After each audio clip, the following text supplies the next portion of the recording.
देखो तो इनके लिए अर्ज किया है, इरशाद इरशाद। लालू बोले राबड़ी से ऐसा बेटा आएगा, लालू बोले राबड़ी से ऐसा बेटा आएगा, हाथ जो में जल्दी रखेगा देश से माचिस। भाजपा को भगाएगा। देखा देखा देखा, फिर मैं कंप्लीट कर लूं। देखिए कहते हैं इरशाद और उसके बाद जो है बीच में कूदने लगते हैं डर के मारे। ये डर अच्छा है, अच्छा, क्योंकि ये चारा कंप्लीट घोटाले कर वाले दी। हैं। तो मैंने कहा बोल बोल।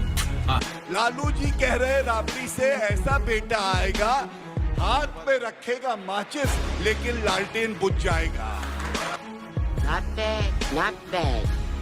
Now you. तो यहाँ भाजपा प्रवक्ता हैं, उनकी जो शायरी है वो सस्ती हो रही है, घुसपैठिया करते हैं। तो ये तो दिखाता है ना प्रधानमंत्री पूरी तरह से इनकॉम्पिटेंट है कि देश के प्रधानमंत्री घुसपैठिया घुस कैसे रहा है। बात तो सही है। बिहार में विकास किस चीज का होता है? आते हैं हल्की हल्की बातें करके चले जाते हैं और कैसे बुलाते हैं लोगों में। मेरे को एक बात से सबसे बड़ी आपत्ति है, मैं सुधारती हूँ। क्या?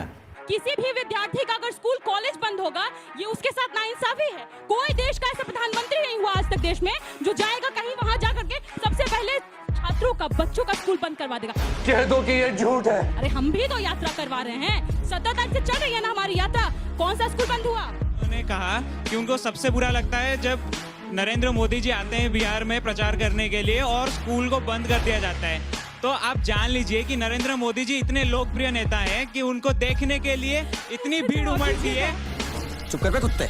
अगर उसमें कोई बच्चे को कुछ हो जाए तो फिर आप ही लोग सवाल उठाएंगे कि उस बच्चे का क्या हो गया, सरकार क्या कर रही है। हाँ बेटा, लगता है तुम खा के ही मानोगे। जब तक इस देश में जाति व्यवस्था के नाम पर किसी दलित को घोड़ी चढ़ने पर गोली मार दी जाएगी, जब तक किसी को तालाब का पानी पीने से रोका जाएगा, तब तक इस देश में हम जातिगत असोशन करेंगे। ये जाति की राजनीति नहीं है, सामाजिक न्याय की पुकार है, इस देश में हर युवा को करनी चाहिए। देखिए मोदी जी जो है खुद के सबसे बड़े दुश्मन है। भूतकाल में कुछ बोलते हैं, वर्तमान में कुछ बोलते हैं। आज जाके बोले मोदी बहुत बेचैन रहेगा तब तक जब तक घर नहीं मिल जाएगा। उनका खुद का कहा हुआ स्टेटमेंट है 2022 तक देश में कोई भी बेघर नहीं बचेगा। इसलिए देश में प्रधानमंत्री मोदी देश हित में सिर्फ एक काम कर सकते हैं, वो है इस्तीफा देना। इस्तीफा देंगे, देश बहुत बढ़िया रास्ते पर चल पड़ेगा। क्यों हिला डाला ना?